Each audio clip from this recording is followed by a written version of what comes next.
Hi guys, sorry it's been a few days after that last chapter.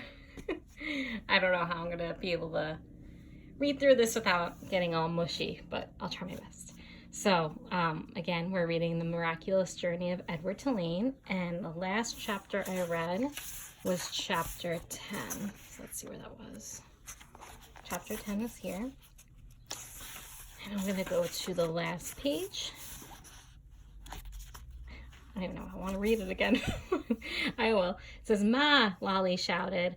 "I'm taking the truck. I'm going to head on out and do some errands."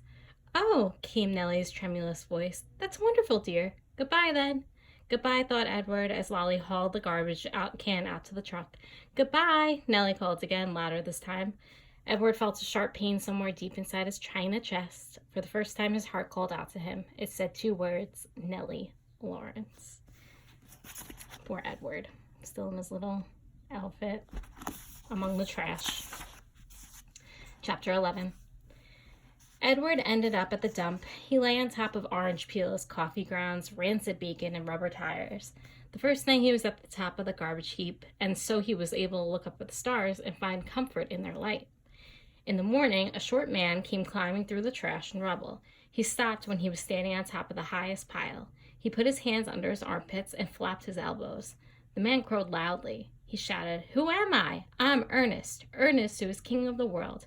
How can I be king of the world? Because I am king of garbage, and garbage is what the world is made of. Ha, ha, ha! Therefore I am Ernest. Ernest, who is king of the world," he crowed again. Edward was inclined to agree with Ernest's assessment of the world being made of garbage, especially after his second day at the dump when a load of trash was deposited directly on top of him. He lay there buried alive. He could not see the sky. He could not see the stars. He could see nothing. What kept Edward going, what gave him hope, was thinking of how he would find Lolly and exact his revenge. He would pick her up by the ears. He would bury her under a mountain of trash. But after almost 40 days and nights had passed, the weight and the smell of the garbage above him and below him clouded Edward's thoughts, and soon he gave up thinking about revenge and gave into despair. It was worse, much worse, than being buried at sea. It was worse because Edward was a different rabbit now. He couldn't say how he was different. He just knew that he was. He remembered again Pellegrina's story about the princess who loved nobody, the witch turned her into a warthog because she loved nobody. He understood that now. He heard Pellegrina say, "You disappoint me." "Why?" he asked her. "Why do I disappoint you?" But he knew the answer to that question too. It was because he had not loved Aileen enough.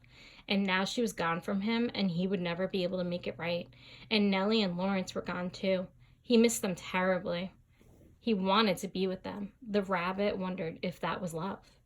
Day after day passed, and Edward was aware of time passing only because every morning he could hear Ernest performing his dawn ritual, cackling and crowing about being king of the world. On his 180th day at the dump, salvation arrived for Edward in a most unusual form. The garbage around him shifted, and the rabbit heard the sniffing and panting of a dog. Then came the frenzied sound of digging. The garbage shifted again, and suddenly, miraculously, the beautiful buttery light of late afternoon shone on Edward's face. All right, guys, I'll see you for chapter 12.